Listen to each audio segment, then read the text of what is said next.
Citizens of our fair city, it is under troubling circumstances that I address you today. A familiar force is smashing through the streets of our city, a creature known only as the Stay Puft Marshmallow Man. This doughy menace's escape was the result of testing gone awry in labs containing remnants of the previous Stay Puft monster.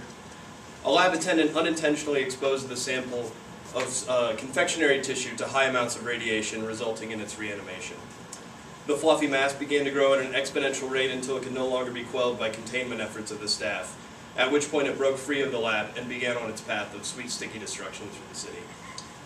At this point, authorities are doing all they can to assist in the evacuation efforts, as well as attempting to deter the monster from advancing further through the city than it has already done. Their efforts are, however, I'm sorry to say, in vain. The creature is destroying blocks upon blocks of our city at an alarming rate. For those of you who may not be familiar with our current nemesis, he stands approximately 120 feet tall, is white in color, plump in physique, and wears very distinct maritime attire.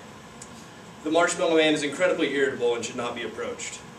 The only thing the monster seems to respond positively to is chocolate and graham crackers.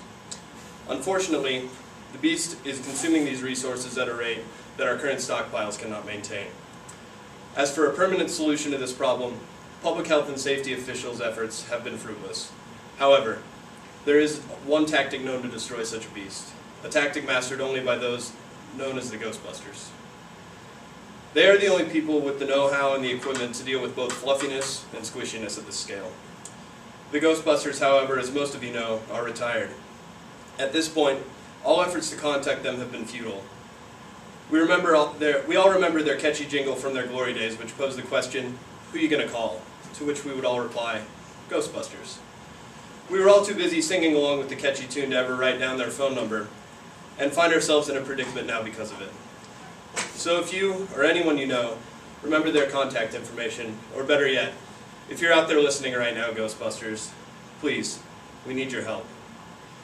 Just dust off your old proton packs, throw on those signature tan jumpsuits, and get yourselves to a rooftop by way of an incredibly long and winding staircase. We need you to come and cross the streams from those packs and send this fluffy flow back where you came from. Citizens, in the meantime, if you can offer any information as to the whereabouts of the Ghostbusters, please call your local authorities. Please stay indoors unless donating s'more supplies to the American Red Cross vehicles driving through your neighborhoods. And please do help Ghostbusters. If you can't help, we don't know who to call.